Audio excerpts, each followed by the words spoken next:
Dans les archives de la revue de la Croix-Rouge suisse, en date du 1er décembre 1957, on pouvait lire un article intitulé « Le contrôle des médicaments et l'affaire Stalinon » dans la section Actualité sous la plume de Marc Kramer, chimiste suisse.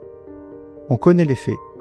En 1953, un pharmacien, Georges Feuillet, invente un nouveau produit destiné à lutter contre la furonculose et de manière générale contre les streptococcus.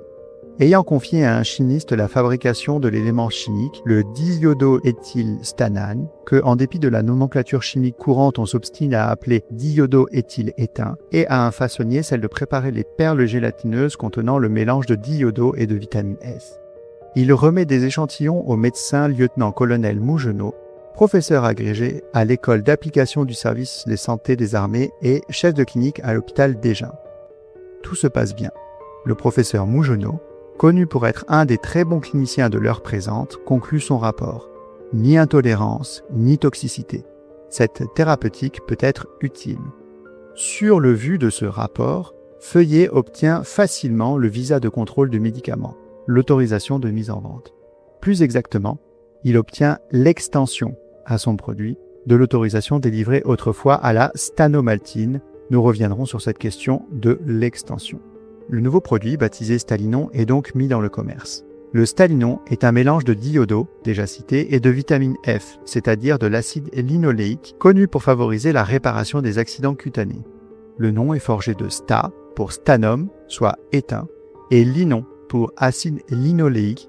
Bientôt, l'affaire commencée sous d'aussi heureux auspices se gâte.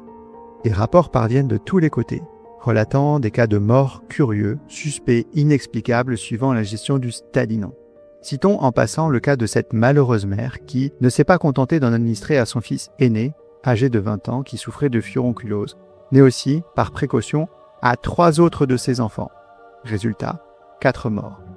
C'est là une conséquence lamentable de cette opinion trop répandue que si un médicament ne fait pas de bien, il ne peut pas faire de mal, et que l'on peut toujours le prendre, un peu au hasard, par précaution. Bilan, plus de 100 morts, plus de 200 blessés, dont la plupart infirment à vie. Que s'est-il passé ? Comment ce produit qui, au début, paraissait un médicament innocent et efficace, s'est-il brusquement mué en un poison terrifiant ? Où sont les responsables de la catastrophe ? Chez le pharmacien, le chimiste, le façonnier, les experts ? Ou ne serait-ce pas à l'État, le grand responsable, qui se borne à appliquer une loi mal faite ? Un peu plus tard, cette fois-ci le 1er mars 1959, le même chimiste journaliste poursuivra dans un article intitulé « L'affaire Stalinon et le contrôle des médicaments en Suisse ». Épilogue judiciaire.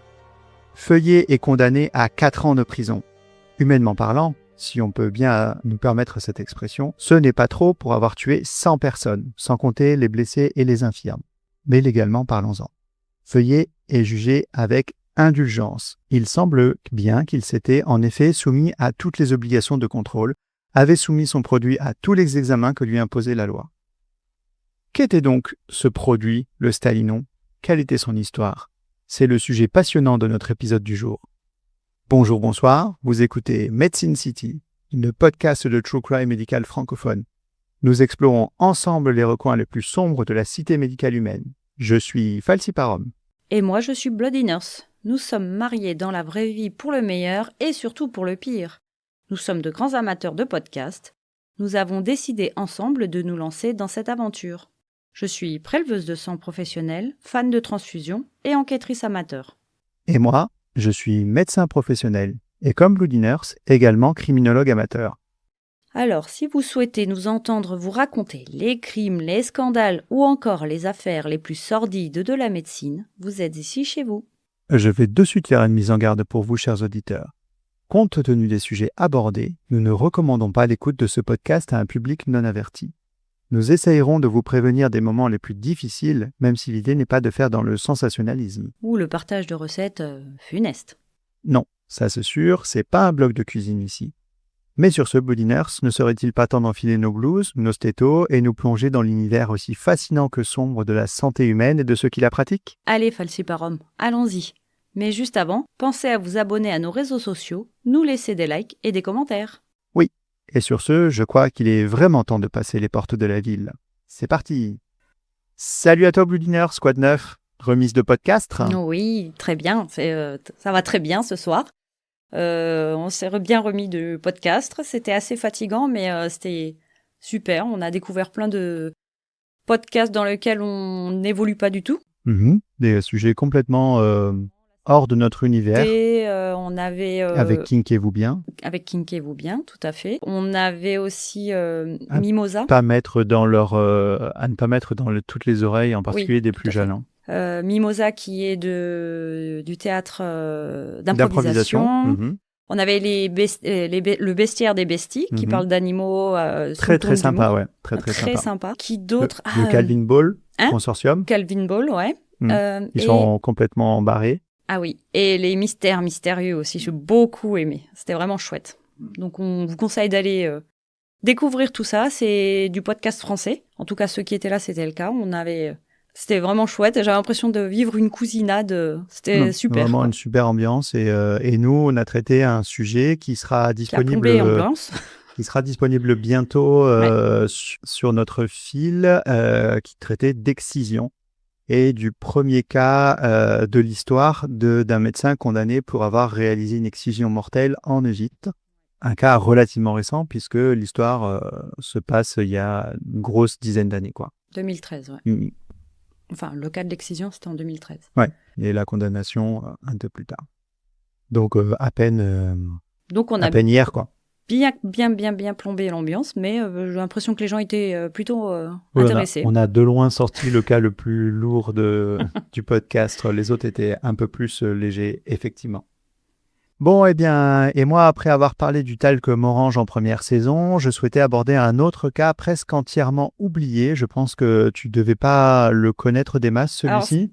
Alors, le Stalinon, clairement, c'est un nom que je connaissais. On a peut-être parlé à l'école d'un, je sais pas, mais en tout cas, ça m'est pas inconnu. Après, le détail de l'histoire, clairement... En tout cas, effectivement, il n'y a pas beaucoup de gens qui s'en rappellent encore. Et pourtant, comme le titre l'indique, c'est un médicament qui a fait des morts, qui a fait des dégâts. Et comme l'accroche le laisse entendre, on va parler de plusieurs dizaines, voire d'une centaine de morts et plusieurs centaines de blessés, en tout cas de gens qui ont gardé des séquelles définitives. Le Stalinon, c'était donc un médicament considéré comme une panacée et dont un expert dira « Il est né dans un laboratoire sans protocole, il a été vendu sans contrôle et administré sans précaution. » C'est sympa tout ça. Ouais, toute une histoire. Mais c'était une autre époque aussi. Complètement. Et bien en parlant d'époque... C'était pas aussi cadré. Complètement, c'est ce qu'on va voir un petit peu dans l'épisode. Et en parlant d'époque, je vais te replonger un petit peu dans cette France des années 50. Post-guerre. Immédiate après-guerre, effectivement. Et on va poser un petit peu le décor pour pouvoir savoir un peu dans quel monde on se situe. Au début des années 50, la France, comme je viens de le dire, pense encore les plaies de la guerre. L'effort de reconstruction nationale fait naître un énorme élan d'optimisme, en particulier scientifique et industriel. La médecine et la chimie apparaissent comme deux piliers de ce renouveau, clairement et facilement. Après, toutes les guerres ont permis des avancées scientifiques. Complètement. Mais là, on est dans l'après-guerre. Les laboratoires se multiplient, les découvertes s'enchaînent et la foi dans le progrès technique semble inébranlable. Dans l'imaginaire collectif, chaque molécule, c'est une promesse nouvelle, chaque flacon une victoire sur la maladie et la fatigue et la misère des corps semblent des choses qui sont corrigeables. Cette période est marquée par la transition entre une médecine empirique et la médecine industrielle. On a un petit peu parlé avec l'histoire du talc morange. La chimie pharmaceutique connaît un essor sans précédent avec l'apparition et le développement de pénicilline, des sulfamides, des corticoïdes, des vitamines de synthèse, etc. La science, elle, entre dans les foyers et les flacons normés, fabriqués par les industriels, donc avec les nouvelles couleurs, avec les belles boîtes, remplacent les remèdes anciens. Et les pharmaciens deviennent vraiment des acteurs de cette modernité qui devient accessible à tous. Mais la France de l'après-guerre est un pays pauvre, où les moyens de la recherche publique restent limités. Par contre, les laboratoires privés se développent à grande vitesse. Les petites structures familiales ou les entreprises ambitieuses fabriquent, transforment, commercialisent des spécialités pharmaceutiques, souvent sans contrôle indépendant. La concurrence pousse à l'innovation rapide et il faut aller plus vite que le voisin, proposer le traitement, j'allais dire miracle, avant les autres. Tonique. Voilà. La sécurité, pour le coup, reste une préoccupation secondaire. La situation elle est accentuée par la confusion des rôles. À l'époque, le pharmacien peut être à la fois chercheur, producteur et vendeur. Le médecin prescrit parfois sur simple brochure publicitaire qui est souvent vue comme séduisante ou en tout cas pensée pour être séduisante et persuasive. Comme je disais, et on va le voir dans cette affaire, le contrôle public, quant à lui, il est embryonnaire, voire inexistant, et l'administration sanitaire se contente d'un visa délivré sur dossier, rarement vérifié sur le plan expérimental. Je suis surprise. Je pensais pas qu'il y avait déjà un visa à cette époque-là. Ouais. Alors, il faut bien se rappeler de cette phrase, l'administration sanitaire se contente d'un visa délivré sur dossier et rarement vérifié sur le plan expérimental. Dans le dossier, il y avait un petit billet? Ça va être le cœur de l'affaire. Et non, il n'y avait pas de billet en l'occurrence. Bon, on en parlera tout à la fin. Les gros billets, parce qu'à l'époque...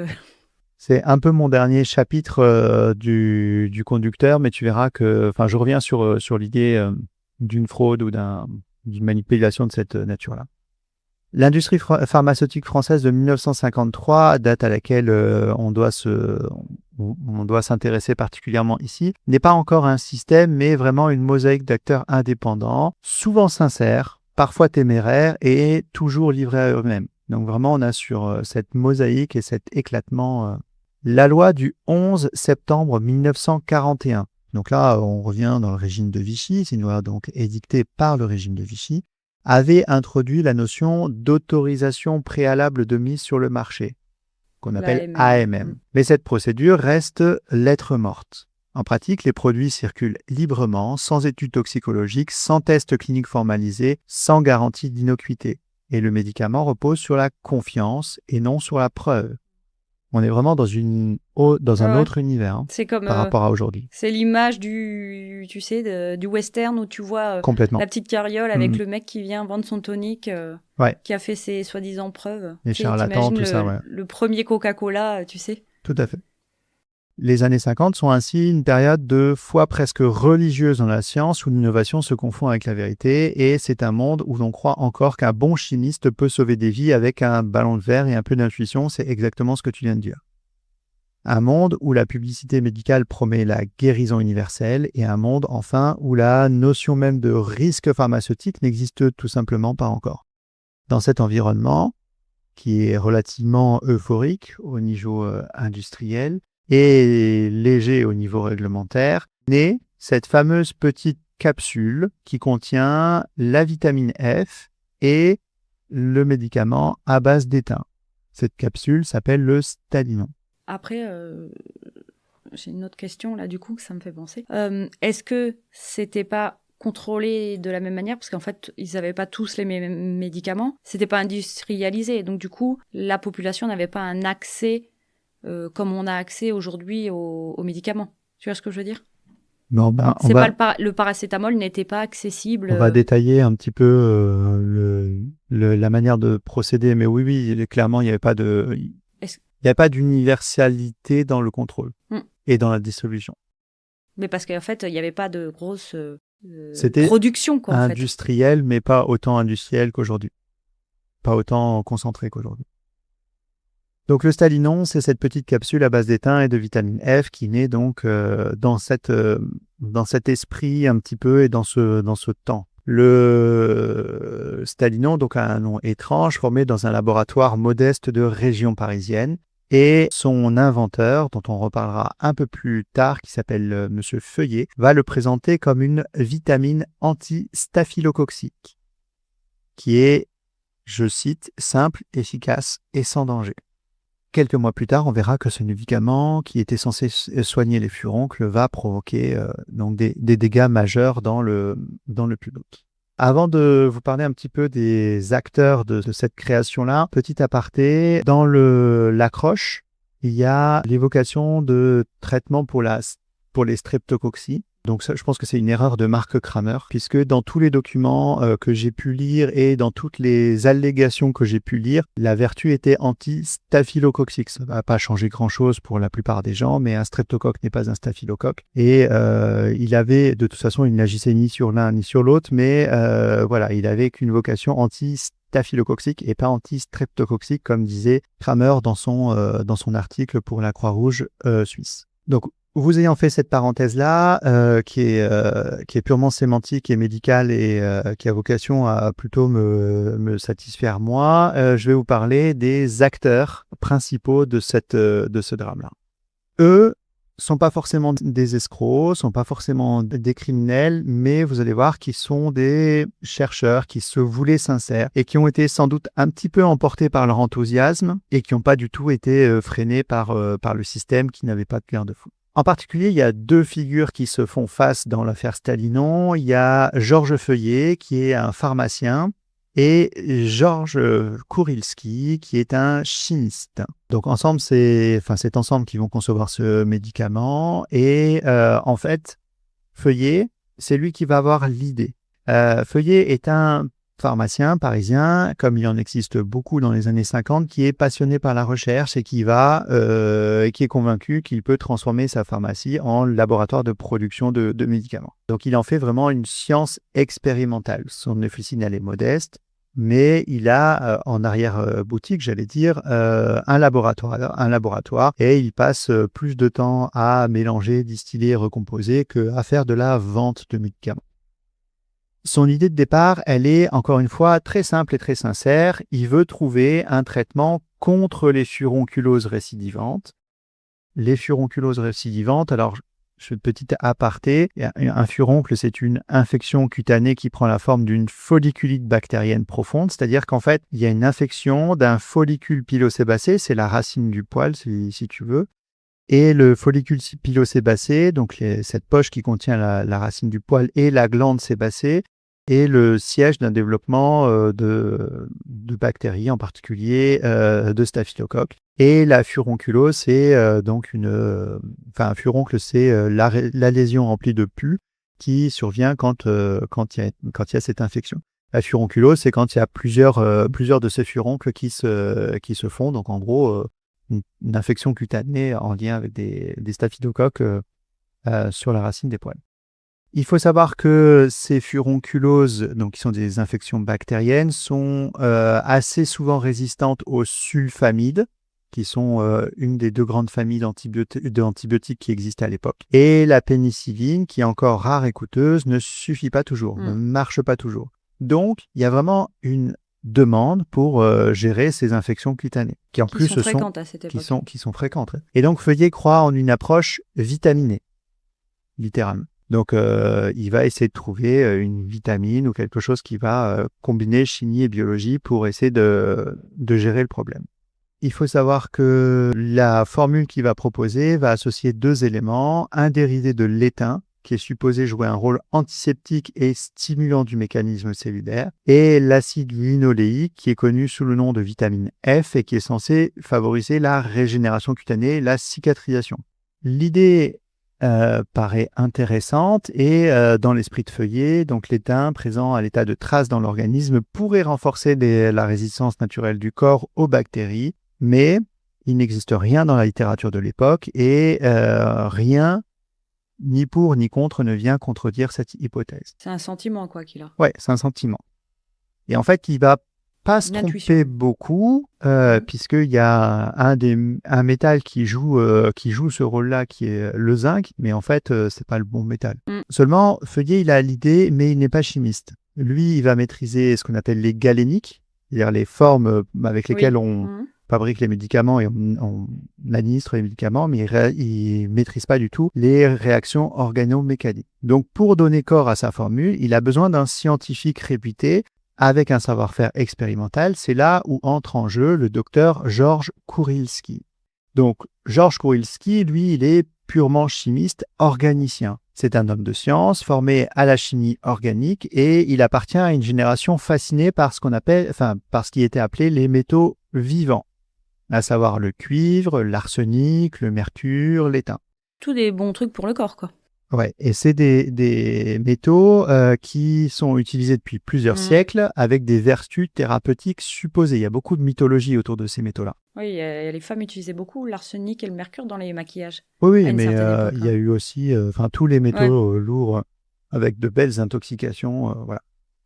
Donc Kurilski, lui, il travaille sur les organométalliques et les organométalliques, c'est des combinaisons inédites entre un métal et une chaîne carbonée. Et non seulement il travaille là-dessus, mais il est persuadé, ou les scientifiques de l'époque, une partie des scientifiques de l'époque, étaient persuadés que adjoindre un métal à des combinaisons, une chaîne carbonée, donc organique, était capable de reproduire, voire d'amplifier certaines fonctions enzymatiques du corps humain. Donc, lorsqu'il reçoit la proposition de Feuillet, il y voit une occasion d'appliquer ses travaux à la thérapeutique. Il va synthétiser un nouveau composé, le stannous diéthylmaléinate, qui est donc un dérivé organique de l'étain. La molécule est nouvelle, elle est élégante dans sa conception et prometteuse sur le plan chimique. Mais elle n'a jamais été testée ni sur l'homme ni sur l'animal. Ah ouais. Non. Ils testaient sur les animaux déjà à cette époque? Rappelle-toi, quand il y a eu l'affaire du talcum orange, comment on testait sur les animaux. On faisait bouffer à des chiens et puis on regardait si le chien mourait ou pas, quoi. Les protocoles expérimentaux existaient, il y avait des tests sur les animaux, mais ce n'était pas formalisé comme aujourd'hui, en fait. Donc, elle n'a jamais été testée sur les animaux, ni sur les hommes, et à l'époque, donc, les essais toxicologiques ne sont pas du tout obligatoires. Donc, la toxicité d'un composé se juge à l'intuition. Ouais, l'intuition, c'est Et l'intuition, c'est la logique chimique et parfois la chance. Bon. Donc, Kurilski livre la molécule à Feuillet, convaincu, son intime conviction, qu'elle est sûre. Il va la considérer comme une innovation majeure capable d'inaugurer une nouvelle génération de vitamines thérapeutiques. Ce que lui-même ne sait pas encore et que personne ne sait, c'est que ce dérivé organoéteint est hautement lipophile. C'est-à-dire qu'en fait, il a une grande facilité à se lier au corps gras dans l'organisme. Et en particulier, il a la capacité totalement pathologique de traverser les barrières biologiques, en particulier la barrière qui protège le cerveau, qui est la barrière hémo-encéphalique, et qui va se fixer ainsi facilement dans le foie et le système nerveux. En d'autres termes, c'est un vecteur de poison parfait. Ouais. Feuillet et Kurilski donc travaillent en confiance l'un dans l'autre. Le pharmacien conçoit le produit, le chimiste fournit la substance active et aucun d'eux ne remet en question la validité de la démarche. Il n'y a pas d'études précliniques, il n'y a pas d'analyse toxicologique, il n'y a aucun comité d'éthique. Ce qui, en 1953, est la règle. Il n'y a rien d'exceptionnel. Donc le Stalinon sera fabriqué et mis en vente sans validation hospitalière ni certificat d'État. Et pour la production, Feuillet ne peut pas faire ça dans l'arrière-boutique de sa pharmacie, donc il va s'adresser au laboratoire Mougin, qui est une entreprise parisienne spécialisée dans la fabrication de spécialités pharmaceutiques pour le compte de tiers. Le contrat est passé, les premières gélules sortent de la chaîne. La distribution, elle, va s'appuyer sur un réseau classique de pharmacies et de médecins prescripteurs. Donc là, on va organiser une petite visite médicale avec une brochure publicitaire, va vanter un stimulant cutané et antistaphylococcique sans danger et parfaitement toléré. On imagine bien les pubs à l'ancienne comme ça avec les dessins. Et puis le beau commercial le beau slogan et les commerciales qui font la retape. Avec des stylos. Ah non. Alors, les commerciales de laboratoire ne sont pas reconnus pour les stylos, mais pour d'autres attributs beaucoup plus ils visibles. donnaient des stylos à une époque et c'était vachement bien. Je ne sais pas si en 1953 c'était un argument. Non, je ne pense pas. Bon, en tout cas, avant la mise en circulation, des essais cliniques sommaires sont réalisés à la demande de Feuillet. Et il va aller voir pour ça le docteur Mougenot. Ah, il demande quand même. Ouais, qui est un médecin militaire et un professeur agrégé au Val-de-Grâce. Hôpital militaire à Paris. Oui, c'est pas n'importe où, quoi. Mougenot va prendre quelques dizaines de ses patients et va les traiter. Alors là aussi, c'est pareil. C'est clair. Il les prend, il les traite, comité d'éthique, tout ça. Voilà. Puis on ne demande pas en plus, je suis sûre. C'est ça. Tiens, prends ça et puis tais-toi. Et là, Mougenot, sur les quelques dizaines de premiers patients, va faire un rapport. Aucun cas grave n'est signalé sur l'administration initiale. Le rapport conclut, je cite, ni intolérance, et ni toxicité. Cette thérapeutique peut être utile. Ouais, mais alors attends. Fin de citation. Pour que c'est ait des répercussions, il faut quand même plusieurs jours, peut-être semaines. Alors, Ils sont restés combien de temps sous surveillance? On va y revenir justement, ça va être Parce que si un c'est des 2 jours et points qu'ils sont importants. sortis, bah oui, ça c'est pas En tout vu, cas, quoi. il y a de ce que Mougenot voit, et c'est une vraie constatation, il n'y a pas de toxicité aiguë immédiate. Il n'y a pas de personne qui meurt, qui fait des convulsions, Ouais, qui bien fait sûr, des ouais. allergies, des trucs comme ça. Et cette phrase, donc, que je rappelle, ni intolérance ni toxicité, et cette thérapeutique peut être utile, va être reproduite dans cette fameuse brochure de lancement, comme un slogan publicitaire, et va être, tu vas voir un peu plus tard, citée dans le procès et comme l'un des symboles de ce drame. Mais du coup, pas ni intolérance ni toxicité, cette thérapeutique peut être utile, mais ça dit pas que ça soigne. Est-ce elle a soigné au moins? Il a dit qu'il peut être utile. Oui, mais être utile, ça veut pas dire que ça soigne. Non, ça ne soigne pas vraiment en fait. Est-ce que lui, ses patients, ils ont eu une réduction de... Pas pus ont plus que ça. été drainés, tu vois? Pas vraiment, pas plus que ça. Bon, en tout cas, on va voir un petit peu plus tard, en particulier en parlant du procès, que dans cette affaire, chacun va avoir un rôle, une partie de la responsabilité. Feuillet en tant que dépositaire du brevet du stadinon et de sa diffusion. Kurilski en tant que concepteur de la formule et de validation de la substance active. Mougenot en tant que rapporteur et signataire du rapport clinique attestant l'absence de danger, et le laboratoire Mougin qui fabrique et commercialise le produit à grande échelle. Donc, c'est les 4 noms essentiels qu'on va essayer de se souvenir et de garder en tête pour cette affaire. Personne ne ment vraiment dans l'affaire et personne ne dissimule consciemment la vérité. Tous partagent la même erreur, celle de croire qu'un médicament est sûr parce qu'il fonctionne et qu'une absence de toxicité vaut preuve d'innocuité. On rappelle, absence de toxicité immédiate, on a quelques jours de recul, comme tu disais. Et cette croyance, il faut savoir que c'est une croyance typique de l'époque, mais elle va coûter très, très, très cher. Maintenant, je vais vous parler de comment on va découvrir un petit peu ce drame-là. L'été 53, c'est un été comme n'importe quel autre été, mais dans les hôpitaux de la région parisienne, les médecins voient soudain apparaître des cas étranges, au début isolés, puis de plus en plus nombreux. Et quand je dis étrange, c'est que on a des présentations cliniques qui sont inhabituelles. Là, en l'occurrence, des patients jeunes, en bonne santé, sans antécédents particuliers, qui sont traités pour de simples furoncles cutanés. Donc, je rappelle des infections bénignes au niveau de la peau, bon, certes, qui peuvent être délabrantes ou en tout cas, physiquement déformantes, mais pas au-delà de, pas de quoi mettre en jeu leur vie. Ils ont été traités pour de simples furoncles et ils reviennent consulter avec des symptômes qui sont beaucoup plus inquiétants. Certains se plaignent de fatigue extrême, d'autres présentent une fièvre qui persiste, d'autres présentent des troubles de la marche, un jaunissement de la peau, etc. Ah ouais, il y a tout neuro et patho. Ouais. Et quelques jours plus tard, donc les analyses vont relever des atteintes. Alors quelques jours plus tard, il y a certains qui vont même jusqu'à tomber dans le coma, voire mourir. Donc on fait des analyses et en particulier on prélève des morceaux de foie et de cerveau, en particulier de ceux qui meurent. Et là, le prélèvement montre des atteintes hépatiques sévères. Bon.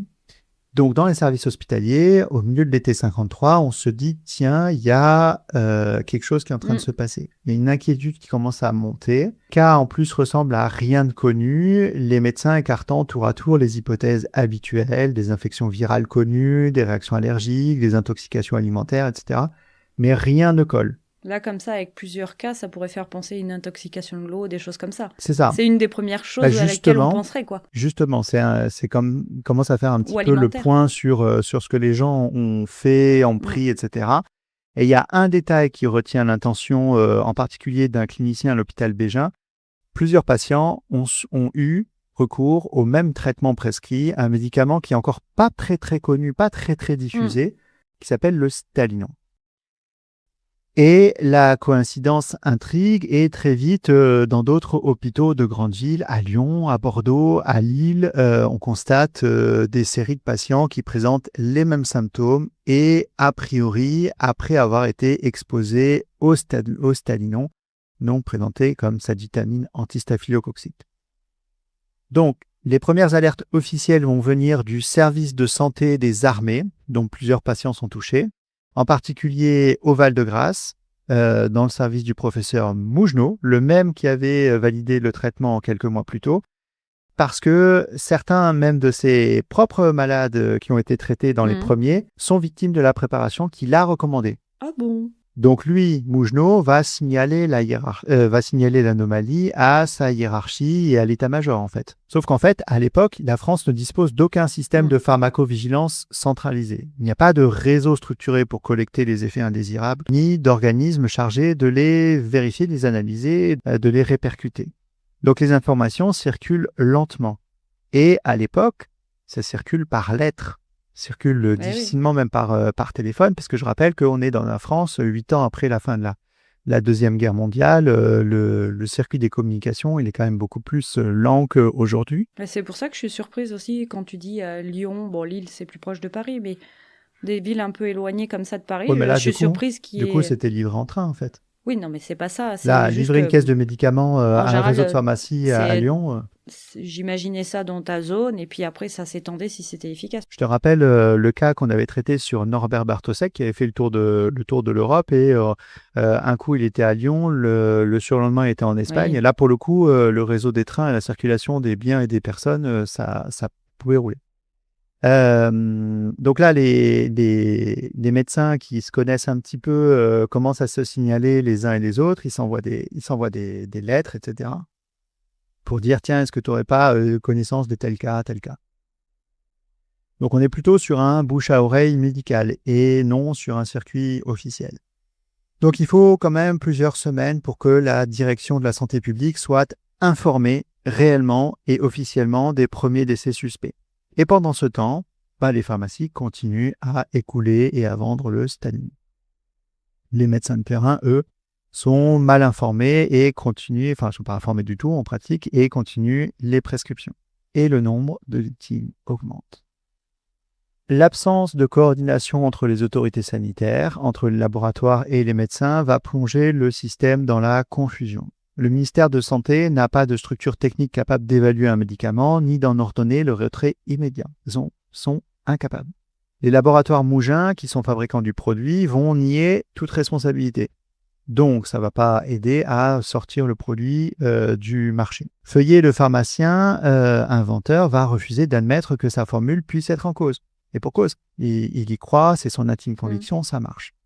Et donc, on va dire que, comme pour le talcum orange, on va se poser des questions, on va se dire, en fait, c'est pas le produit, c'est pas la molécule, c'est pas l'idée, mais il doit y avoir des lots défectueux, c'est une erreur de fabrication, il y a une interaction médicamenteuse, bref, on va trouver toutes les excuses possibles pour ne pas incriminer la molécule en elle-même. Et dans les hôpitaux, les médecins vont s'organiser d'eux-mêmes. Les chefs de service rédigent des notes internes, compilent les cas, comparent les symptômes et les rapports se multiplient. On va documenter les atteintes hépatiques, les encéphalopathies, les troubles moteurs, les paralysies ascendantes et tous les malades ont pris du stalinon. Peu à peu, la conviction va s'imposer, le médicament est la seule et unique cause, et la cause commune. Mais malgré cette évidence, la réaction officielle va être très lente. Le produit n'est pas immédiatement retiré et le ministère va demander d'abord une expertise chimique des lots incriminés. Aujourd'hui, tu fais l'expertise et après tu remets sur le marché s'il y a besoin. Ouais, complètement. Mais là, l'expertise en plus va prendre des semaines. Et pendant ce temps, le stalinon reste tranquillement sur le marché, disponible dans la plupart des pharmacies. Ce n'est qu'à l'automne 1953, après plusieurs dizaines de morts, que le produit sera discrètement retiré de la vente. Et la presse, qui a été silencieuse jusque-là, s'empare du sujet le 5 décembre 1953, 6 mois après presque. Et là, on va avoir un courant quotidien national qui va titrer Le médicament qui tue, le Stalinon, au cœur d'un scandale sanitaire. Juste au moment où du retrait, finalement. Et donc, l'opinion publique va découvrir avec stupeur qu'un simple remède vendu librement a pu provoquer la mort des patients traités pour des infections bénignes. Et donc, la presse va commencer à poser des questions. Les journaux vont se poser en analyste du système et se demander comment un tel produit a pu être mis sur le marché, qui a donné autorisation, et surtout, qui savait quoi.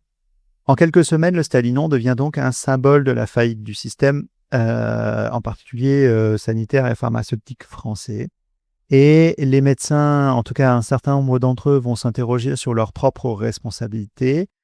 Les pharmaciens, dans une attitude un peu corporatiste, vont craindre pour eux-mêmes une perte de confiance de la part des patients. Et les autorités vont commencer à chercher des coupables. Après n'avoir rien fait pendant des semaines, ils vont se dire, ça y est, maintenant, il nous faut des têtes à couper. Bref, le scandale va prendre une dimension nationale et dans les hôpitaux, on multiplie les autopsies pour documenter un maximum. Après, il y aurait pas eu, ça serait pas sorti dans la presse, ils auraient sûrement pas. Complètement, ça serait passé complètement sous le tapis. Et les laboratoires universitaires vont commencer à analyser les tissus des victimes et là, les résultats sont sans appel. Les tissus contiennent tous un dérivé organique de l'étain qui est hautement toxique et qui est capable d'entraîner une nécrose du foie et du système nerveux. Donc là, on commence à avoir des évidences. Mais avant d'aller un peu plus loin et en particulier de parler du procès des responsabilités et de l'enquête, je vais vous parler un petit peu, parce que ça a vocation un peu médicale de ce podcast, de l'intoxication au Stalinon et de un petit peu ce qui se passe. D'accord ? Donc, comme je le disais, le Stalinon, c'est un dérivé organométallique hautement toxique. La molécule active, c'est le stannous diethylmaléinate, donc un composé organique de l'étain, et qui a, comme je le disais aussi un peu plus haut, la capacité d'être lipophile, donc de passer les barrières protectrices du corps humain, en particulier la barrière du foie et du cerveau. Et il va s'y accumuler lentement jusqu'à la mort, sachant qu'en plus, il accélère le processus. Donc, entre 53 et 54, environ 300 cas d'intoxication vont être recensés sur le territoire français. Alors là, on est un peu sauvé par la diffusion, j'allais dire, presque confidentielle et pas à grande échelle, comme tu disais, de la pharmacie. Puisqu'on est sur une diffusion quasiment de proximité avec des réseaux de pharmaciens, etc. Les chiffres vont varier selon les sources, mais le bilan officiel va faire un état de au moins 102 morts officielles confirmées, donc une mortalité qui avoisine les 35%, ce qui est quand même effrayant pour un médicament vendu sans ordonnance et surtout destiné à soigner des infections bénignes. Les victimes n'ont pas du tout un profil unique, on retrouve des hommes, des femmes, des civils, des militaires, des jeunes adultes, des personnes âgées. Je n'ai pas retrouvé d'enfants dans l'histoire. D'accord. Il y a des adolescents, mais il n'y a pas de jeunes enfants. Bon, je ne sais pas si ça peut être rassurant ou pas. Mais tous ont en commun d'avoir absorbé ces fameuses gélules.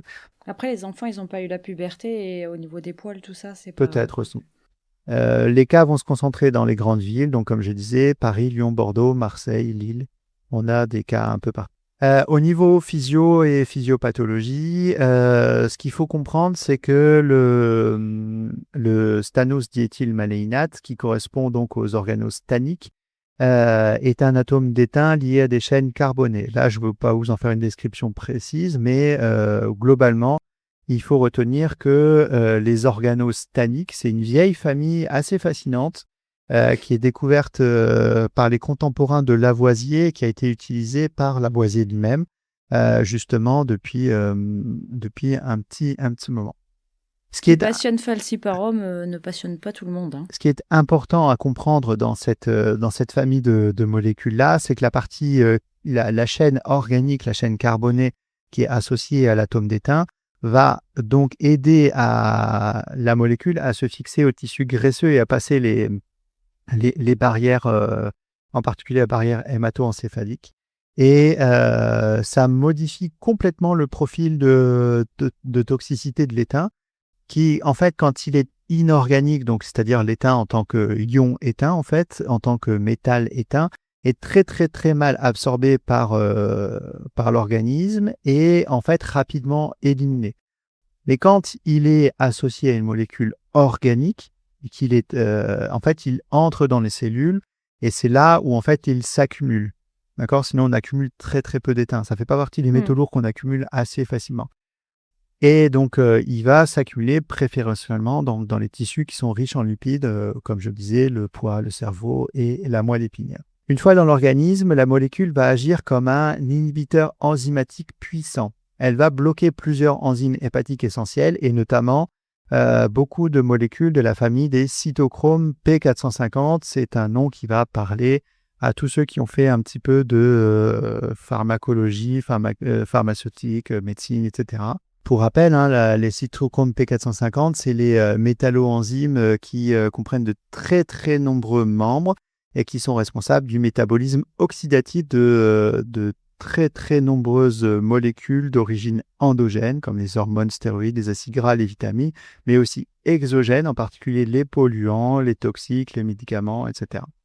Chez l'homme, bien entendu, le cytochrome le plus important, c'est le CYP3A4, qui est le principal cytochrome hépatique, puisque c'est entre 30 et 50% du total. Et pour rappel aussi, mais ça c'est juste pour c'est juste pour le rappel, on les appelle cytochromes parce que en fait, la nature du pigment de ces molécules intracellulaires, elle est fortement capable d'absorber la lumière à une longueur d'onde d'à peu près 450 nanomètres. Oh. Et donc, en fait, comme ils ont tous cette particularité-là, ça a créé une grande famille, mais qui est très, très nombreuse et très, très variée. Donc, en revenant à notre stadinon, il va inhiber de façon très, très puissante ces cytochromes-là. Et donc, il va modifier fondamentalement le métabolisme cellulaire au sein même de la machine et au sein même des cellules. Donc, en faisant ça, il va provoquer ce qu'on appelle un empêchement de la respiration cellulaire, ni plus ni moins, et un stress oxydatif massif. Donc, ce qui veut dire que les cellules hépatiques ou neurologiques vont être asphyxiées de l'intérieur, vont entrer en nécrose et les tissus nerveux vont se dégrader également. La nécrose étant la mort des tissus, des cellules. C'est ça. Le tableau, au niveau physiopathologique, c'est un tableau de cytotoxicité systémique, c'est-à-dire qu'en fait, effectivement, il y a des cellules qui commencent à mourir un peu partout. Donc, au niveau du foie, cette nécrose au niveau cellulaire va se transformer en hépatite fulminante. Au niveau du système nerveux central, on a une dégénérescence des cellules qui sont des cellules de soutien et des neurones moteurs, donc avec une désactivation des fonctions. Et au niveau du rein, on va avoir une insuffisance rénale aiguë.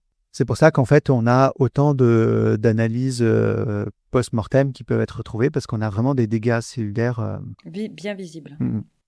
Et entre nous aussi, l'étain n'a pas de rôle utile dans l'organisme, contrairement au zinc que j'évoquais un peu plus. Sur le plan clinique, pour rappeler un petit peu, donc les signes qui apparaissent, c'est la fatigue, la fièvre, la perte d'appétit. Rapidement, il y a une fatigue qu'on appelle une asthénie en langage médical qui devient très très profonde. On a des nausées, des douleurs abdominales, puis après la peau devient jaune. La jaunisse en médecine, on appelle ça un mictère. Et quand on est à ce stade-là, c'est que le foie il est sévèrement touché. C'est ça. Dans un deuxième temps, on a des troubles neurologiques avec des fourmillements au début, des troubles de la marche, des engourdissements de membres, puis après des paralysies progressivement ascendantes, c'est-à-dire qu'en fait elles montent depuis l'extrémité jusqu'au central. Et la mort survient soit par défaillance hépatique aiguë, soit par paralysie respiratoire, parce que le muscle respiratoire n'est plus capable de fonctionner puisque le tronc cérébral qui le commande a été atteint. Donc, c'est une mort qui de toute façon ne sont pas très très sympas. Au niveau biologique, ce qu'on peut constater, c'est une atteinte du foie, ce qu'on appelle l'augmentation des transaminases, une bilirubine qui s'élève également et une hypoglycémie qui est souvent terminale. Mais de toute façon, les médecins décrivent une maladie foudroyante qui est résistante à tout traitement. En plus, on est en 1950, les traitements en particulier de réanimation, voilà. Et les rares survivants présentent des séquelles neurologiques très très lourdes et irréversibles avec des tremblements, de la rigidité, troubles de la coordination, atteinte cognitive permanente. Ça fait très sclérose en plaques, je trouve. Là, ça fait maladie Même si c'est sur neurodégénérative. plusieurs années, Ouais.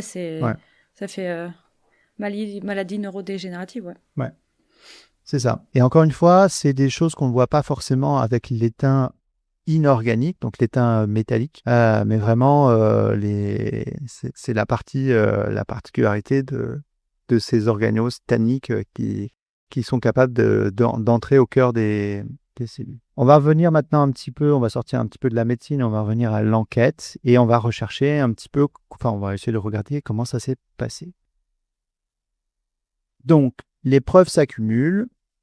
Au niveau médical, on a des résultats d'autopsie qui sont sans conteste.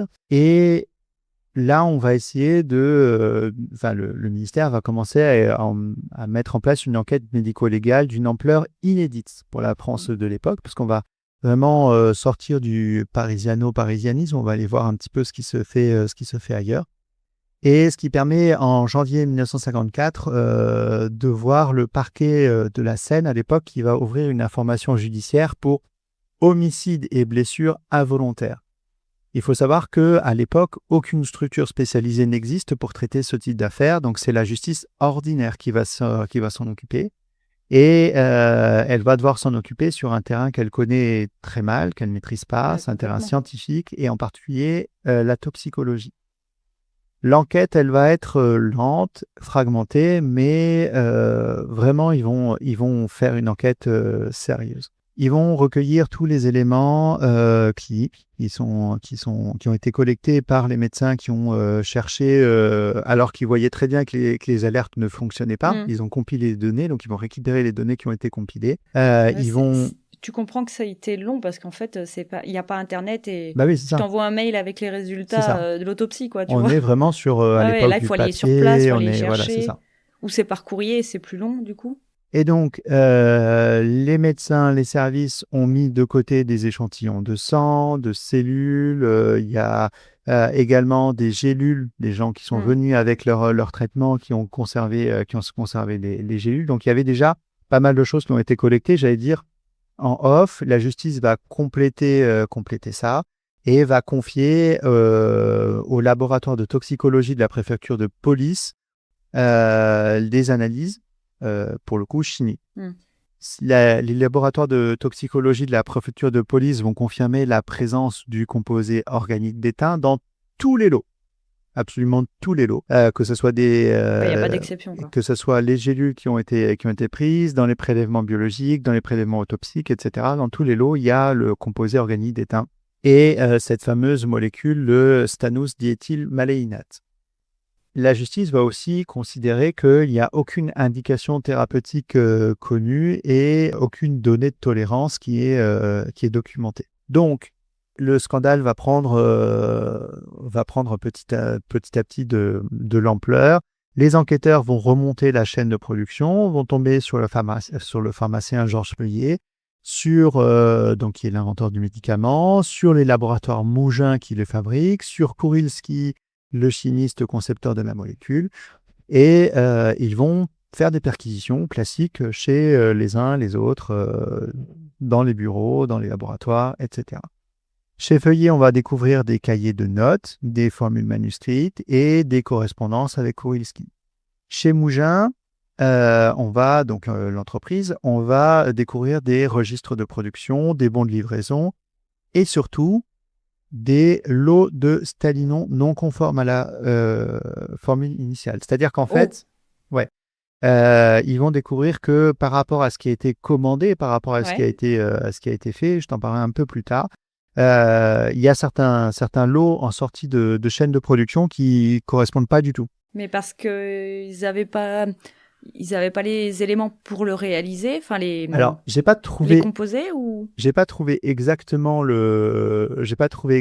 l'information, mais il y a plusieurs sources que j'ai vues qui disaient que ils maîtrisaient pas totalement la chaîne de production et qu'en fait ce que Mougenot avait testé, c'était des formules à 3 mg que Feuillet avait demandé au laboratoire Mougin de fabriquer des gélules avec 15 mg et ils ont trouvé des gélules qui étaient concentrées jusqu'à 50 voire 60 mg. Waouh! Donc déjà plus dosé que qui avait été testé et surtout 3-4 fois plus dosé que ce que même Feuillet voulait, quoi. Alors, Donc, et a priori, c'est parce qu'il savait pas bien, il maîtrisait pas bien le truc. le et système que... de production. Ouais. Ok. Et puis tu te rappelles l'histoire de Morange aussi? Mhm. Il réutilisait des bidons, tout ça, Oui, et donc en ouais, fait, tout il y à avait fait. des contaminations croisées internes, et en C'est fait, la mémoire des bidons, ça. probablement qu'il y avait des fonds de bidons qui ont été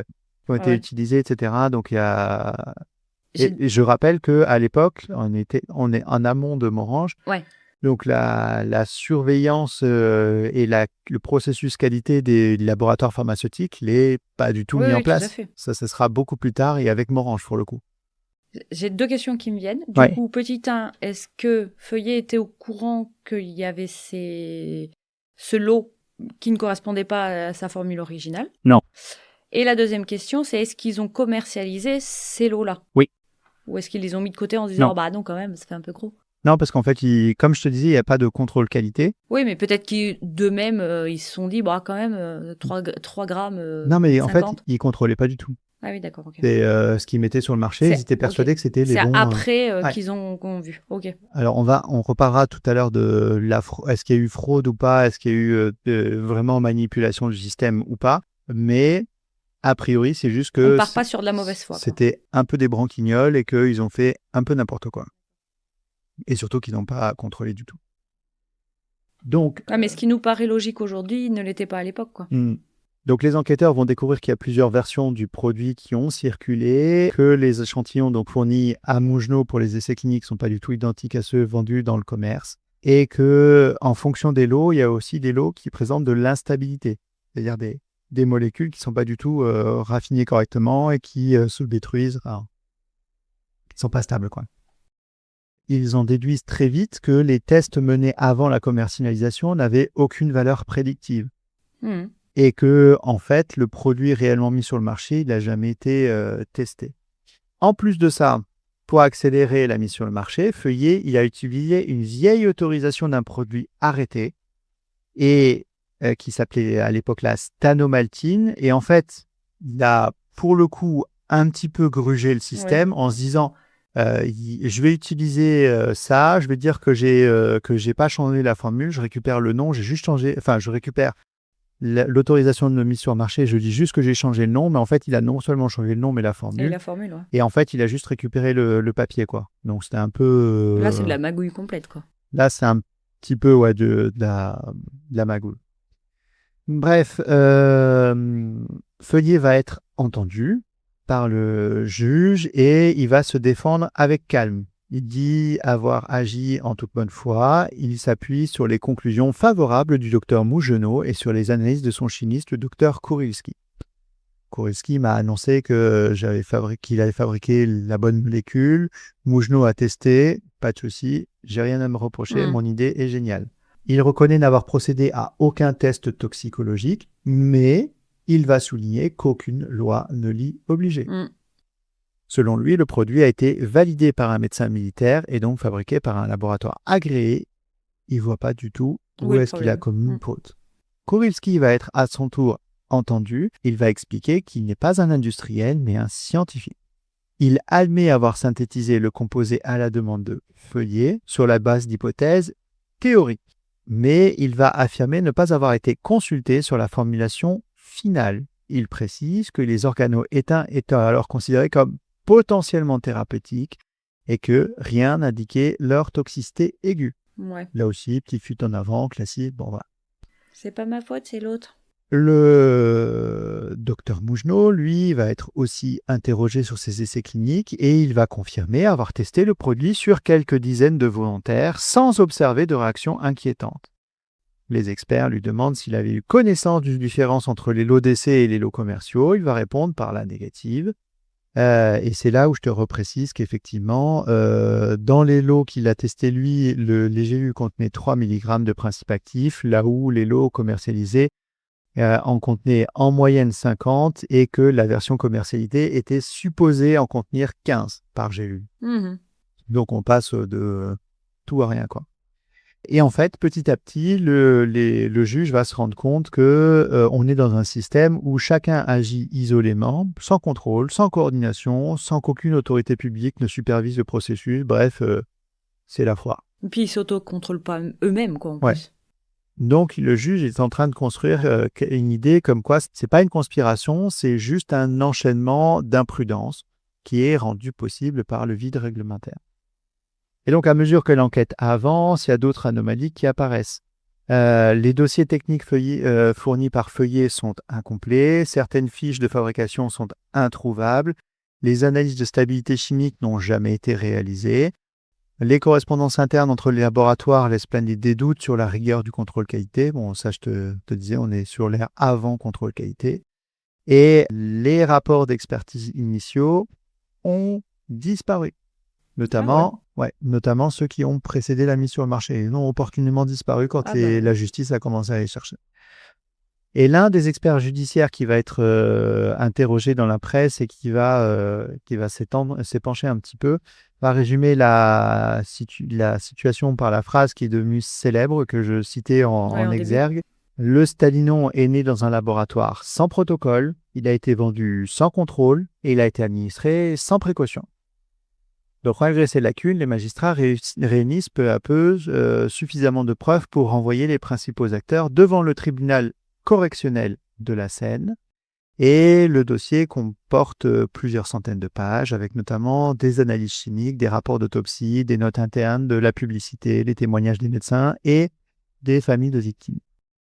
Le procès, vu qu'on est sur de l'expertise et sur un sujet que la justice ne maîtrise pas tellement bien, s'annonce long et complexe. Et vraiment, une question qui est sous-tendue par ce procès, c'est comment un État moderne comme la France, qui sort de la Deuxième Guerre mondiale, qui se veut protecteur de la santé publique, a pu laisser passer un tel produit jusqu'aux patients avec la question de qui est les responsables, quoi. Le procès maintenant. Donc, on fait un petit bond en avant et on arrive en 1959. Donc 5 ans plus tard. Hein, 5 ans après. Mais après, si tu as dit que l'enquête a été très longue aussi. Ouais. Donc 6 ans après les premiers décès, 5 ans après le début de l'instruction. Si on veut que toutes les victimes soient identifiées, connues, soit il faut faire un choix, soit tu fais juste le procès pour la postérité et tu mets 5-10 patients, 5-10 victimes, soit tu veux rendre justice à tout le monde et tu fais tout le monde, quoi. Complètement. Et c'est long, par contre. On l'a vu avec Niels Hogel. Hein. Et donc, en 6 ans, la société française a pas mal bougé. Finalement, l'affaire, en tout cas, le scandale s'est relativement refermé. On n'entend plus beaucoup parler. En apparence, du moins, parce que clairement, la colère des familles reste intacte. Et dans la salle du tribunal correctionnel de la Seine, on va juger plus qu'un médicament meurtrier, plus que des responsables, on va juger un peu l'époque aussi.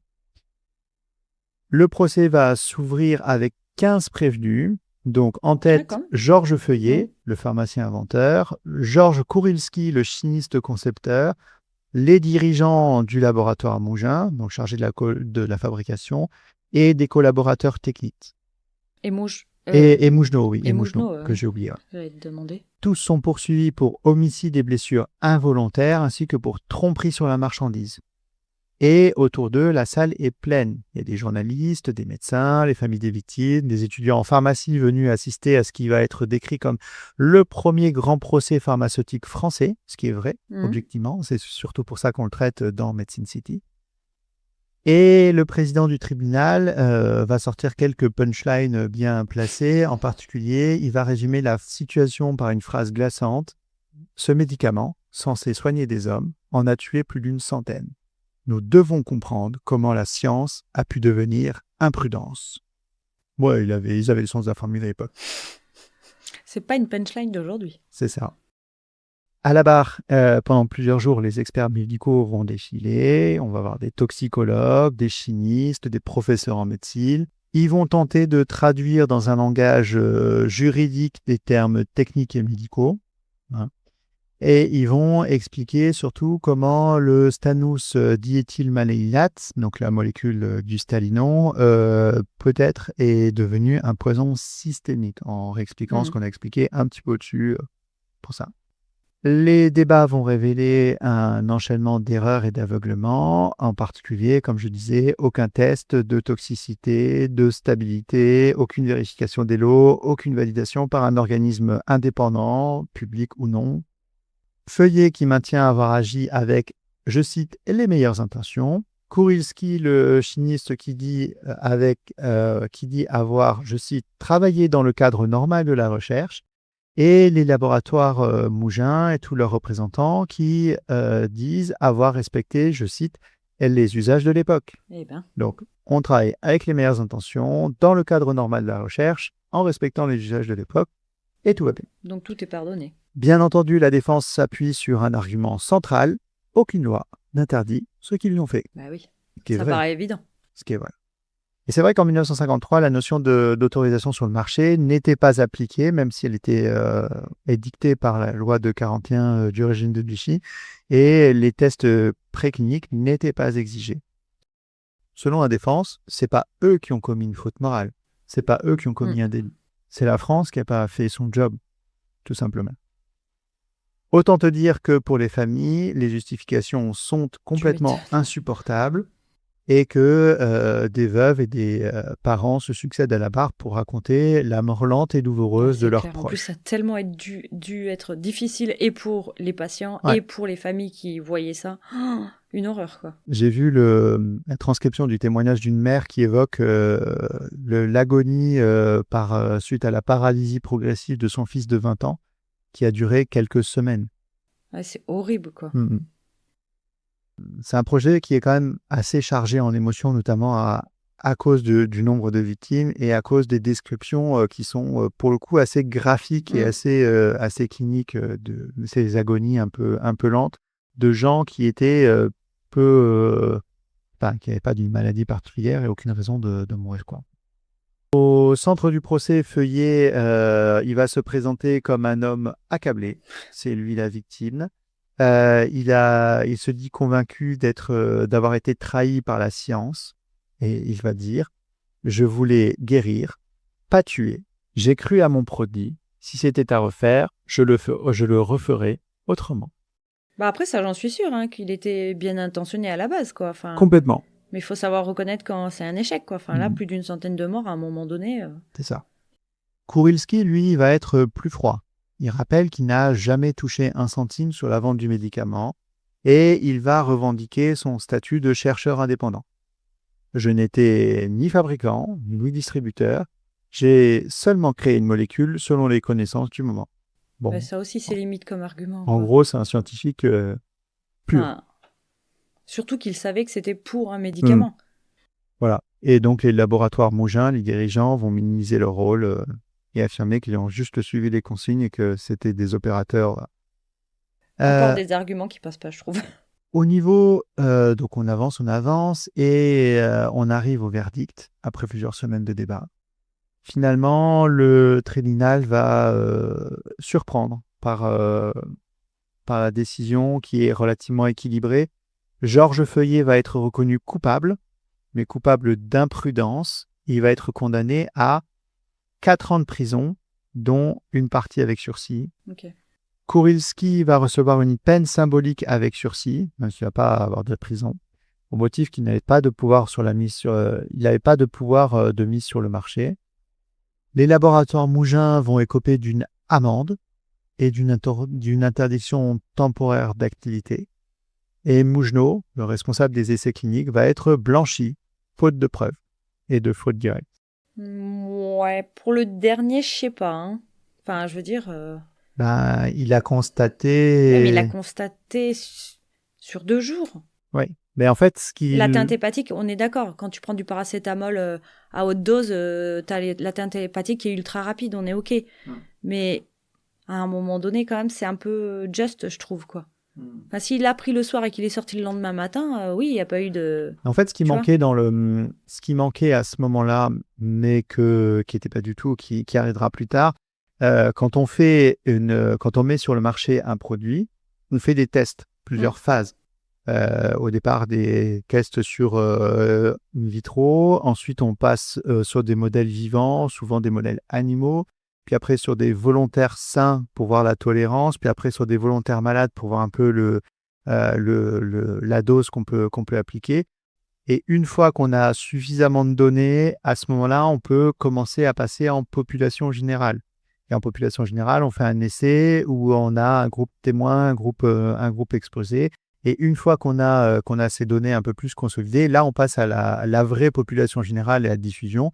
Mais quand on est sur la diffusion, on a des études, on cherche les retours en fait. Et quoi qu'il arrive dans chacune des étapes, on note les effets immédiats, mais on note les effets un petit peu différés. Et là, clairement, toute cette partie-là, qui est en fait la pharmacovigilance, ce que je viens de dire là, c'est la structure actuelle de la pharmacovigilance. Et c'est très long. Et c'est très très long, et c'est très très compliqué. En fait, ça n'existait pas à l'époque. Et donc, lui, il a fait avec ce qu'il faisait d'habitude, c'est-à-dire qu'en fait, tu donnes un médicament, tu vois si déjà les gens meurent ou meurent pas, réagissent pas, quoi. Et puis après, basta. Ouais, alors après, c'est compliqué de ne pas réagir comme quelqu'un de mon époque. Ouais. Même si je comprends que c'était pas la même chose, et que de toute manière, pour en être arrivé là, c'est parce qu'il y a eu des soucis, notamment celui-là, l'étalcomange et compagnie. Il faut bien que, voilà, c'est à cause de ce genre de cas qu'il y a eu des lois. Ouais, complètement. Mais c'est compliqué quand même. Les familles des victimes, elles, vont obtenir des indemnisations qui sont modestes, voire dérisoires. En tout cas, vis-à-vis des souffrances endurées. Mais voilà, pour la première fois en France, un tribunal reconnaît qu'un médicament peut tuer par défaut de contrôle et qu'un pharmacien ou un chimiste peuvent être jugés pour faute scientifique. Première dans l'histoire. Il va y avoir des conséquences sur le juridique et le réglementaire. En particulier, clairement, il va y avoir une rupture avant-après, puisque que ce soit les juges, que ce soit la presse, que ce soit les autorités médicales vont s'apercevoir du vide législatif qui est énorme entre la fabrication et la commercialisation des médicaments. En pratique, comme je disais, pas d'autorité de santé, pas de comité d'experts, pas de procédure de vérification. Voilà. Donc, dans son réquisitoire final, non seulement le procureur charge les responsables, mais aussi, il va dire, je cite, « Ce drame n'est pas seulement l'œuvre d'un homme, mais d'une société qui a cru au progrès sans se donner les moyens d'en mesurer les dangers. » Ouais, ils étaient forts Et en plus, Ça te plaît. Ils jugent un peu la société, tout ça, ses lèvres. Et la presse va relayer ça. Clairement, on va parler d'un procès de la science sans garde-fou. Et les journalistes scientifiques voient vraiment la naissance d'un concept nouveau qui est la responsabilité pharmaceutique collective. Et donc, de ce symbole de la modernité mal encadrée, il va y avoir la naissance de ce que je disais tout à l'heure, la pharmacovigilance. Là, je fais un petit point sur les suites. Donc, le jugement tombe. À la fin de l'année 1960, on a la France qui commence à se doter de structures, en tout cas qui réfléchit à l'idée de se doter de structures. Et en 1967, bon, ça met un peu de temps, on commence à réfléchir en 1960 et voilà. En 1967, après donc 8 ans quand même. Hein. 8 ans de maturation, la première réforme significative intervient avec la création de ce qu'on appelle le Comité technique d'autorisation de mise sur le marché, donc l'AMM. Et donc, ça permet qu'il n'y ait plus qu'une simple déclaration administrative, mais une vraie évaluation par un comité d'experts qui est indépendant, qui va examiner à la fois la composition, les effets et les risques potentiels. Après, j'imagine... Donc, on est sur une démarche plutôt scientifique. Oui, tout à fait. Mais j'imagine que les laboratoires, les médecins, les chimistes et tout, ils n'ont peut-être pas attendu depuis la fin du procès en 59.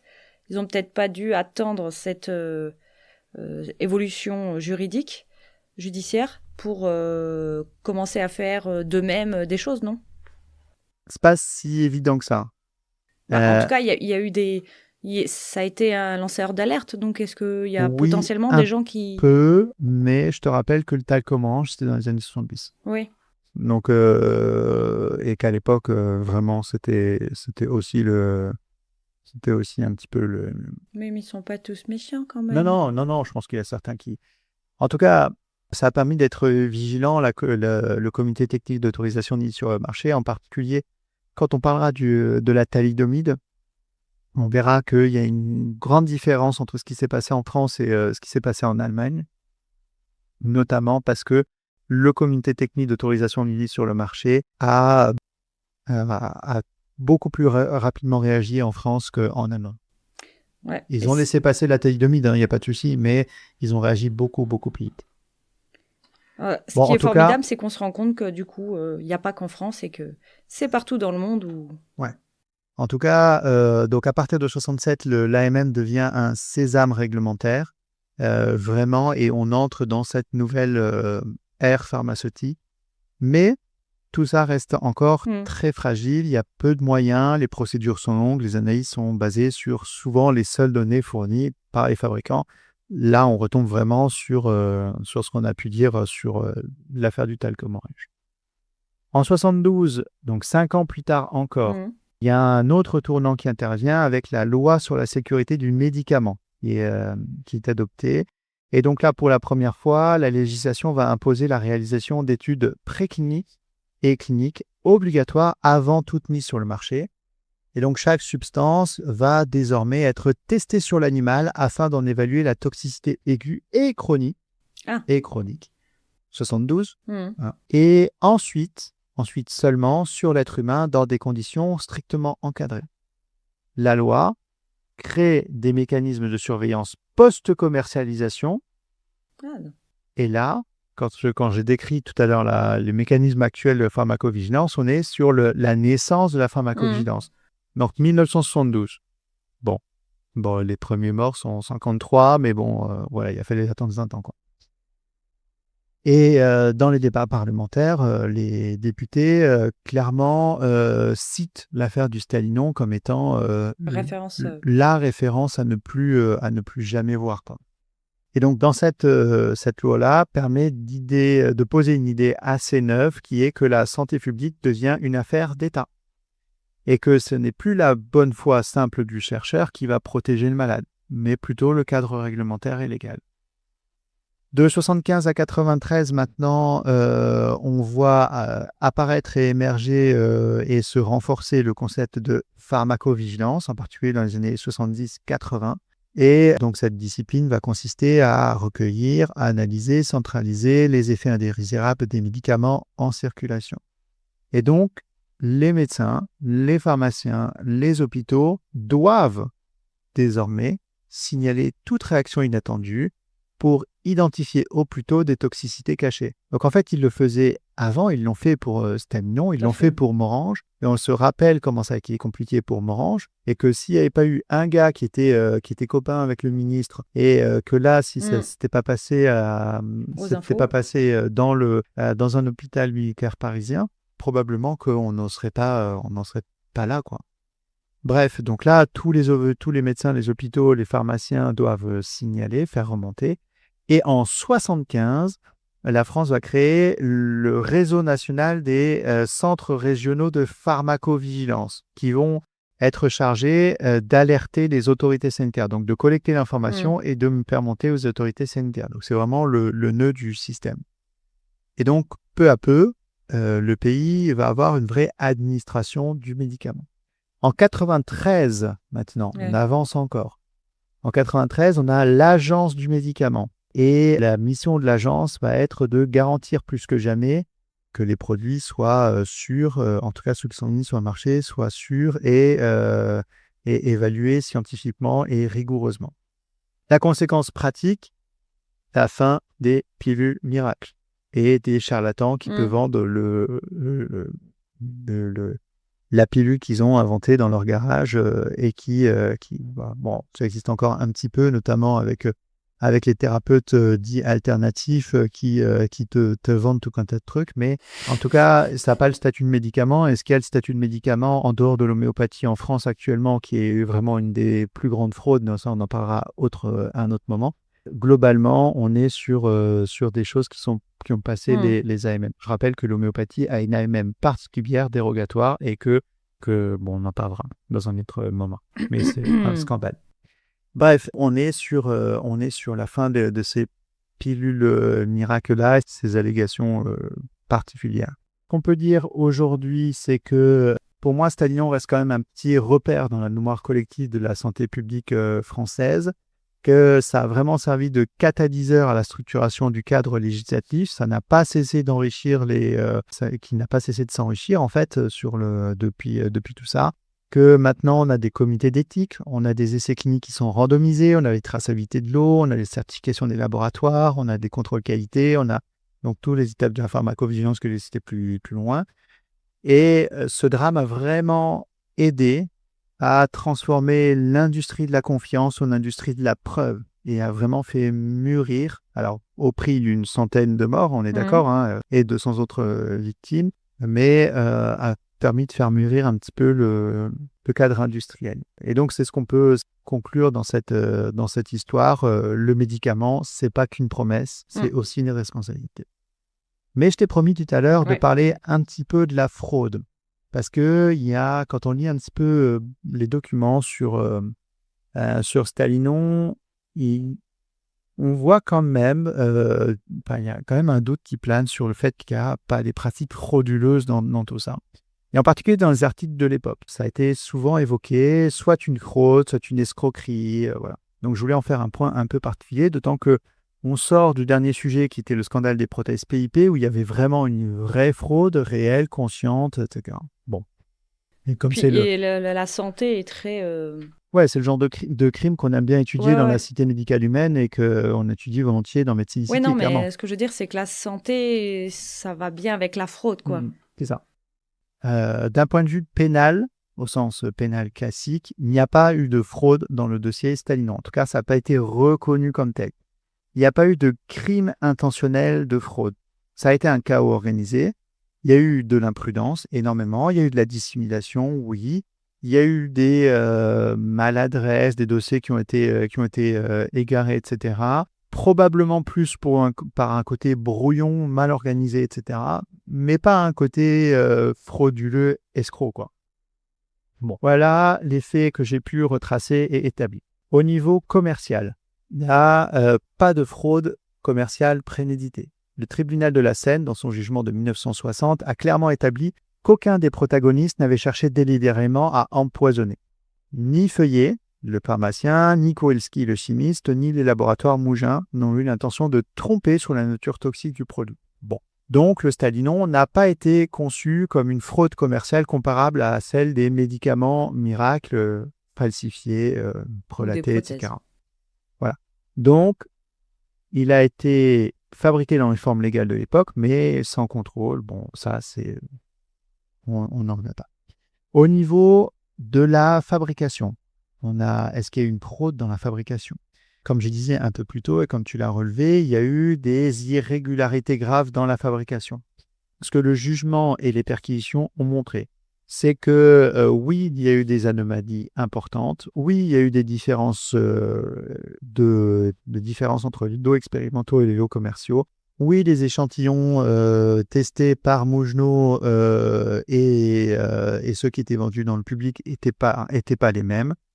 Oui, il y avait une variation de proportion de stannous diéthylmaléinate qui variait sensiblement, mais les experts ont conclu que c'était une forme de falsification indirecte et surtout par maladresse de fabrication en tête.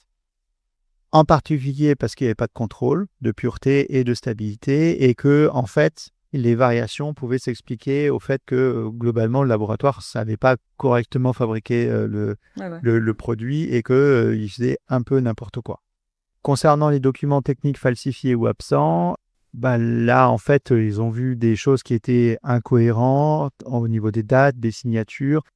avec tentative parfois maladroite de justifier des conformités qui n'étaient pas forcément... en fait, il y a eu un cas où c'était des techniciens qui ont essayé, entre guillemets, de rattraper Ah oui, des d'accord. bêtises, tu vois, sans ordre direct de la part de leur hiérarchie et pas de truc structuré. C'était des gens qui avaient, ils avaient l'impression d'être pris les mains dans le pot à confiture et de se dire vite, vite, vite, faut que je corrige ça. Oups, le verre est trop rempli, vite, on Mais verse dans l'autre. en fait, c'était plus par maladresse, parce que en fait, comme ils en avaient à peu près rien à faire et qu'ils faisaient à peu près n'importe quoi, ils savaient très bien qu'ils remplissaient pas correctement les Mm. papiers. Et quand la police est arrivée, ils se sont dit, bah, il faut que je fasse quelque chose. Et donc, ils ont trafiqué des documents, ils ont fait disparaître des Ouais. documents. C'était pas forcément organisé, pas Ouais, structuré, ouais. quoi. Tu vois, c'était pas du tout comme PIP où il avait 2 parties de son laboratoire. Oui, Et mais puis, lui, dès le début, il savait qu'il c'est voulait ça. faire ça, quoi. Donc, ça n'a jamais été qualifié formellement de faux en écriture, mais ils ont reconnu une certaine opacité volontaire dans la tenue des registres. Bon, ouais. Au niveau du côté fraude de système, là aussi, il y a eu une sorte d'illusion de la rigueur scientifique qui a été appliquée, mais sans chercher à jouer les charlatans, en gros. Que ce soit le rapport de Mougenot qui était alors peut-être un peu léger, mais qui était factuel, Mm. que ça soit au niveau de ce que Feuillet a donné comme preuve ou comme attendu scientifique, en fait, il se basait sur rien, mais il n'y avait rien et surtout rien ne prouvait qu'il avait tort. Et Kurilski, lui, il a un peu joué avec le système. Il a laissé croire à ses partenaires qu'il avait testé son produit alors qu'il ne l'avait jamais fait. C'était plus pour gagner du temps, quoi.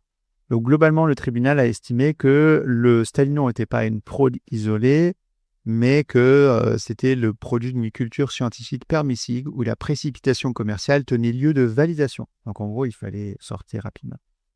Au global, le jugement va retenir une faute collective n'est pas une escroquerie.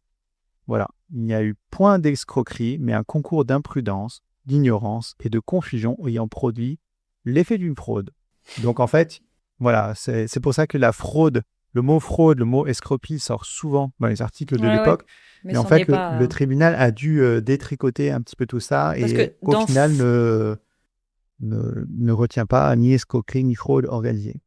c'est ça, en fait, dans fraude, tu entends organisation, recherche Hmm. de. Alors que Côté là, quasi mafieux quand même. ouais, non, mais c'est ça. Exactement comme Mass faisait pour les Ouais, spécialités. Là, pour le coup, ouais. là, c'était recherché de savoir qu'on avait un produit qui était délétère et de tout de même le vendre. Là, c'était pas l'objectif. Le type, il avait une idée qui pour lui était absolument incroyable et qui allait sauver la vie des gens des Il était furoncles. trop persuadé que ça marchait bien. Voilà, il était tellement persuadé de son idée qu'il s'est cru lui-même en fait finalement et en fait il voulait pas voir probablement tous les éléments qui disaient non ça fonctionne pas mec. Alors que des fraudes, on en a vu, tu vois, par exemple avec Wouter Basson qui a masqué des choses, avec le cas des agents arc-en-ciel ou les scientifiques américains qui bossaient, là, ont masqué des trucs. Là, c'était pas du tout, en fait. Est-ce que les familles ont été satisfaites du résultat du Bah, procès? j'allais en arriver là. Du coup, au niveau des familles et en plus de ce que les gens sont advenus, les familles ont reçu des indemnisations tardives, vraiment pas très importantes. J'ai pas vu de chiffres passer, j'ai pas de connaissances. Elles ont attendu des années pour obtenir la reconnaissance Tu officielle m'étonnes. du lien entre le médicament et le décès. Et malheureusement, la plupart des procédures civiles se sont éteintes dans la lassitude ou la résignation. On est exactement comme dans le cas de Morange, c'est-à-dire qu'à un moment, les gens ont lâché la terre en disant ouais, ça dure trop longtemps, j'abandonne. Mm. Pour les survivants, en tout cas, certains ont gardé des séquelles très lourdes avec, comme je disais, des troubles moteurs, des paralysies partielles, des atteintes neurologiques chroniques, des troubles cognitifs, etc. Et à l'époque, la médecine ne savait pas du tout gérer ces patients-là, ni les rééduquer, ni les indemniser, ni les équiper correctement. Et donc, ils ont vécu une vie d'incapacité et de handicap tout le restant de leur vie. Et leur famille? aussi qui les Et les accompagnent. familles ont porté longtemps le deuil et la responsabilité d'eux. On parlait de la mère qui a donné Ouais. le Stalinon à ses 4 Oh mon Dieu. enfants, qui a perdu les Elle a 4. dû tellement se sentir coupable, quoi. Ouais. Pour les médecins, la culpabilité a été plutôt assez forte. Certains ont continué à exercer avec le sentiment d'avoir, sans le vouloir, contribué à la tragédie. Dans les hôpitaux, on a longtemps gardé le souvenir du médicament qui tuait sans prévenir. J'ai pas trop vu ce qui s'était passé au niveau des pharmaciens, mais en tout Il cas, devait y avoir une sacrée... les médecins, ils étaient là. Ça a été vérifié, ce ouais, médicament, complètement, machin, enfin, tu je vois. pense. Le pharmacien Georges Feuillet, lui, donc il va ressortir de son procès complètement brisé moralement. Il va être donc condamné, il est discrédité, il va disparaître du monde professionnel. Son officine va fermer, son brevet va être annulé, son nom devient synonyme d'imprudence. Il va vivre encore quelques années dans la discrétion avant de mourir probablement dans les années 70, loin de toute publicité, loin de toute reconnaissance publique.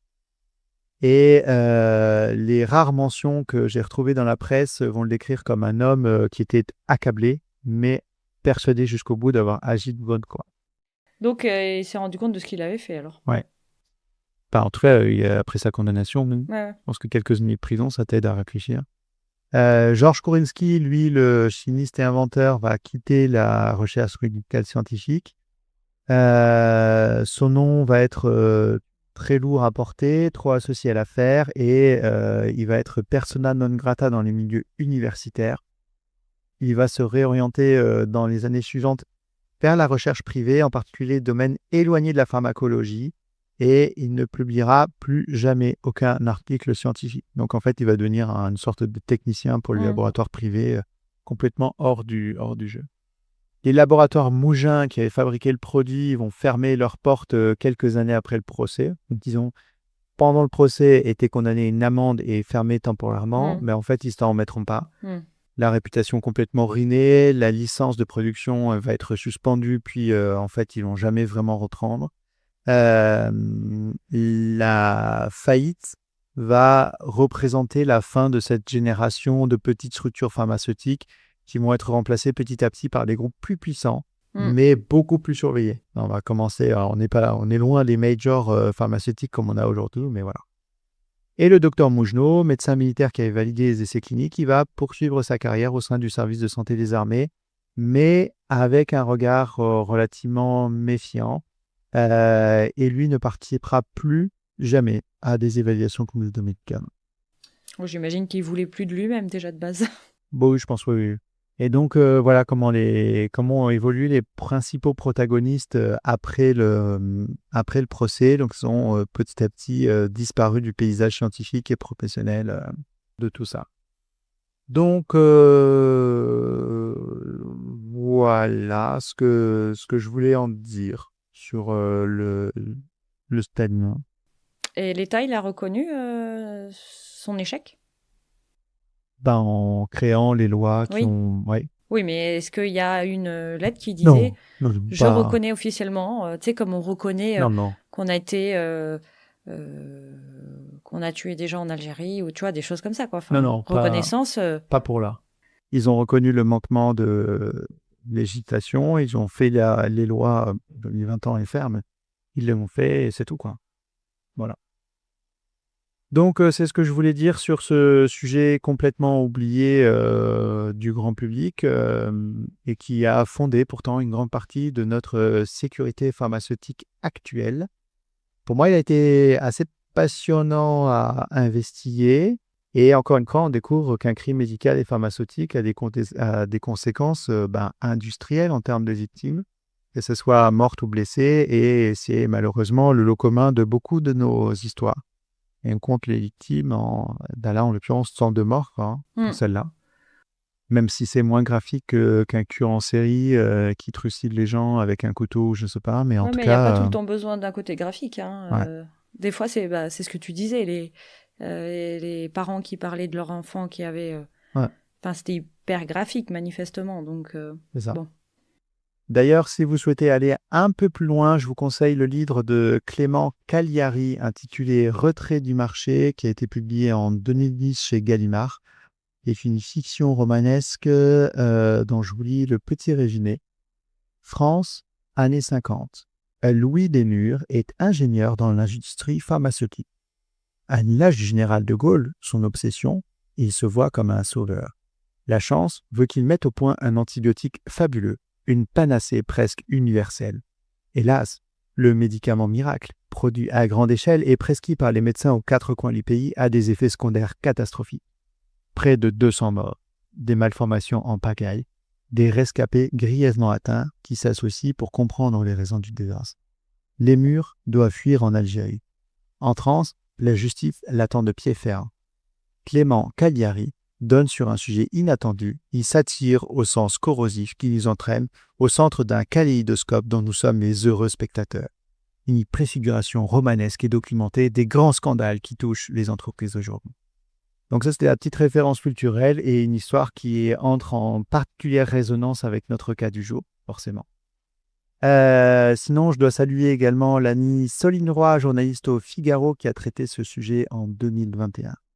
Et sur ce, je crois qu'il est temps de conclure.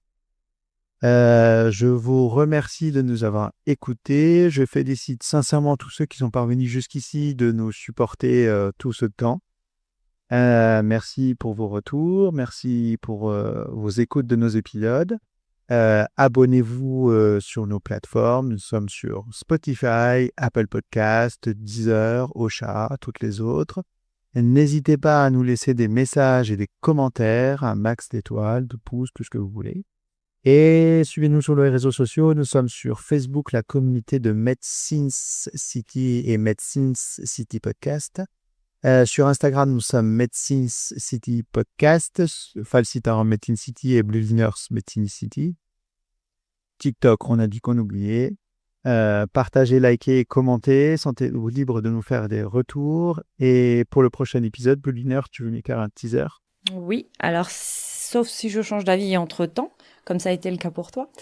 Oui, c'est vrai, je voulais pas traiter celui-là, mais en fait, je voulais pas traiter l'autre que j'avais cru. Je vais traiter d'un sujet, qui fait sourire, on va dire, dans le titre, mais pas dans l'histoire. Oh, c'est mystérieux tout ça. Oui. T'as une idée ? Qui fait sourire dans le titre, mais pas dans l'histoire. Ouais, qui fait sourire parce que tu fais « Oh, dites donc, plus de 18 ». Non, là, ça me dit rien, mais bon, Plus de 18 ans. j'ai hâte d'écouter ça. Mais ça fait pas, l'histoire ne sera pas marrante. D'accord. Bon, bah écoute, de toute façon, on est dans médecine, c'est mieux. C'est ça. Bon.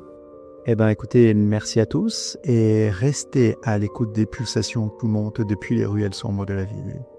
À bientôt. À bientôt.